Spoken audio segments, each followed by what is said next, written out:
गण गणपते नमः। ओम नमो नारायण। मेरे चैनल पर आप सभी का हार्दिक स्वागत है। आज मैं चैत्र शुक्ल पूर्णिमा पर एक व्रत की कथा सुनी जाती है जो कि बहुत कम लोग जानते हैं। उसी के बारे में मैं आपको बता रही हूँ। इसको पूजनो पुनो व्रत कहा जाता है। यह चैत्र शुक्ल पूर्णिमा के दिन होता है। इस दिन पूजन कुमार के पूजन का विधान है। ये कोई व्रत नहीं है, ये सिर्फ एक पूजा होती है। जिस घर में लड़का हुआ होता है केवल उसी घर में ये पूजन होता है। इस दिन 5 या 7 मटकियाँ पूजी जाती हैं। इन मटकियों में एक करवे की संख्या भी रखी जाती है। मटकियाँ चूने या खड़िया से रंगी जाती हैं और जो करवा है वह हल्दी से रंगा जाता है। इन पर पूजन कुमार तथा उनकी दोनों माताओं के चित्र बनाए जाते हैं। मटकियाँ चारों ओर तथा करवा बीच में रखा जाता है। मटकियाँ विभिन्न पकवानों और मिठाइयों से भरी जाती हैं। विधि पूर्वक पूजन करके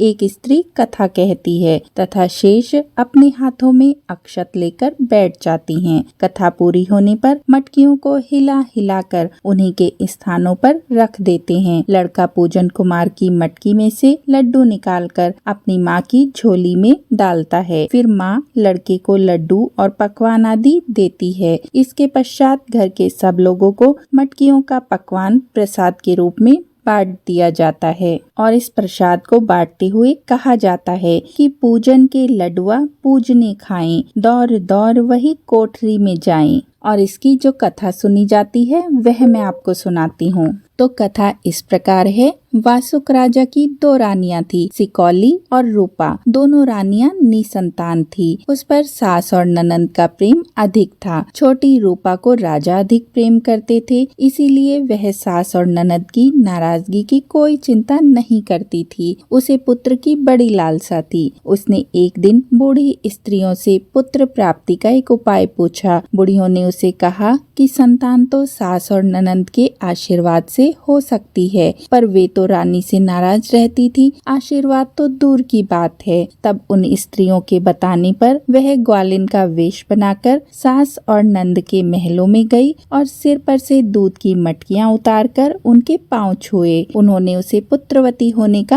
आशीर्वाद दिया। रूपा गर्भवती हो गई। उसने ये सारी बात राजा को बता दी। तब राजा ने कहा कि तुम चिंता मत करो, मैं तुम्हारे महल में घंटियां बंधवा देता हूँ। जब तुम्हें प्रसव पीड़ा या कोई भी कष्ट होगा तब तुम इन डोरियों को खींचना, ये घंटियां बजेंगी और मैं तुम्हारे पास आ जाऊंगा। रानी के महल में घंटियों का प्रबंध हो गया। एक दिन रानी ने राजा की परीक्षा लेनी चाहिए। रानी ने डोरी खींची और घंटी बजने लगी। घंटी बजते ही राजा राज दरबार छोड़कर रानी के महल में पहुंच गया। जब राजा को सारा रहस्य पता चला तब वह बहुत नाराज हो गया और नाराज होकर वहां से लौट आया। विवश होकर रूपा को सास और नंद की शरण में जाना पड़ा। वहां जाकर उसने बताया कि मेरा प्रसव काल समीप आ रहा है, सब ठीक ठाक हो जाने का कोई उपाय बताइए। नंद ने धैर्य बंधवाते हुए कहा कि जब तुम्हारे पेट में दर्द हो तब तुम कोने में सिर डालकर ओखली पर बैठ जाना। रूपा ने वैसा ही किया। बालक पैदा होते ही ओखली में गिरकर रोने लगा। रोने की आवाज सुनकर सास और नंद दौड़कर वहां पर पहुंची। उनके साथ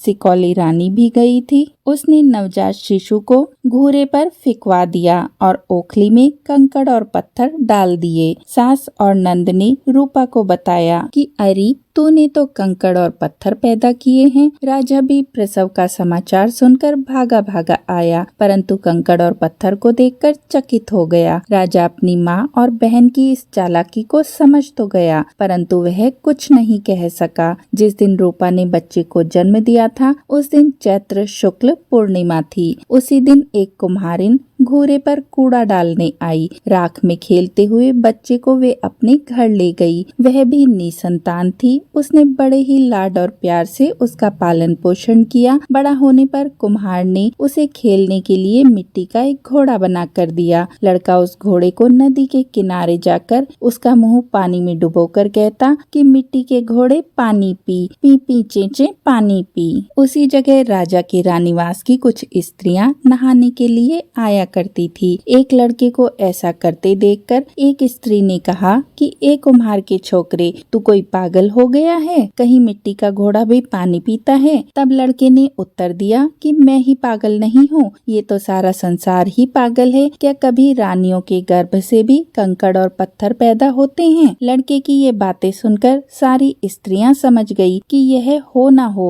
रूपा रानी का ही बेटा है। उन्होंने महल में लौटकर रानी सिकौली से कह सुनाया कि उसकी सौत का लड़का तो कुम्हार के घर में है। रानी ने उसे मरवाने का षड्यंत्र किया। वह मैले कपड़े पहनकर केकई की तरह कोप भवन में लेट गई। राजा की पूछने पर उसने कहा कि जब तक अमुक कुम्हार का लड़का मौत के घाट नहीं उतारा जाएगा तब तक मैं अन्न और जल को ग्रहण नहीं करूंगी। राजा द्वारा उसका अपराध पूछने पर उसने बताया कि वह हमारी दासियों को बहुत चिढ़ाता है, पर राजा समझदार था। राजा ने तर्क दिया कि इस अपराध के कारण उसकी हत्या नहीं की जा सकती। हाँ, रानी के चाहने पर उसे इस गांव से निकाला अवश्य जा सकता है। रानी मान गई। राजा ने कुम्हार के लड़के को गांव से बाहर निकलवा दिया। थोड़े दिनों के बाद लड़का अच्छे अच्छे कपड़े पहनकर रूप बदलकर दरबार में आने लगा। राजा उसे किसी कर्मचारी का पुत्र समझता रहा और राज्य मंत्री राजा का कोई संबंधी समझते रहे। परिणामतः उसे कभी भी संदेह की दृष्टि से नहीं देखा गया। उसके आचरण से सब प्रसन्न और संतुष्ट थे। वह प्रतिदिन दरबार में बैठकर राजकाज की सारी बातें बड़े ध्यान से सुनता था। एक साल ऐसा आया कि राजा के राज्य में जल नहीं बरसा। सारा राज्य अकालग्रस्त हो गया। राज पंडितों ने राजा को ये सलाह दी कि यदि राजा और रानी रथ में बैल की तरह कंधा देकर चलें